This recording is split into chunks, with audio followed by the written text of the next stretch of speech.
ผลวิจัยเอ่อปัจจัยที่มีผลกระทบต่อราคาเช่าเรือนเนาะอยู่นครหลวงเวียงจันทน์ของข้าพเจ้าได้ออกมาแล้วเนาะภายหลังได้ใช้เวลาศึกษาแล้วก็เก็บกับข้อมูลเป็นเวลา2ปีในนั้นประสานสมทบกับข้อมูลของบริษัทเนาะที่ได้รวบรวมมาแล้วจากเว็บไซต์บริษัทเป็นประมาณ16ปีเนาะนับแต่ปี2010พวกเราได้ใช้hedonic pricing model เนาะ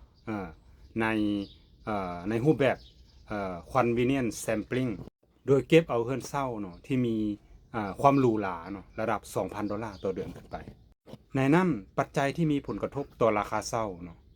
หลักๆจะมีพื้นที่การก่อสร้างหรือว่าพื้นที่ใช้สอยอันที่2แม่นจำนวนห้องน้ำเนาะเป็นตาแปลกเลยจำนวนห้องน้ำนี่มีผลหลายกว่าจำนวนห้องนอนเนาะเพราะว่าลูกค้าต้องการความสะดวกสบายหลายขึ้นรองลงมาก็จะแม่นบ่อนจอดรถเนาะแล้วก็เขตชุมชนที่มีความปลอดภัยสูงเนาะและอื่นๆในนั้นสิ่งที่น่าสนใจอย่างนึงเนาะเรือนเช่าระดับหรูขึ้นไปเนี่ยนะเนาะแม่นผัวเมียจะบ่มีการหย่าร้างเนาะจะฮักมักกันเนาะเดี๋ยวลูกหลานก็จะมีความสุขเนาะแล้วก็เขาจะใช้เงินจากบ้านเช่านี่ส่งลูกหลานไปเรียนต่างประเทศนะในนั้นบุคคลที่มีการหย่าร้างกันเนาะทรัพย์สินอาจจะถูกแบ่งขายออกไป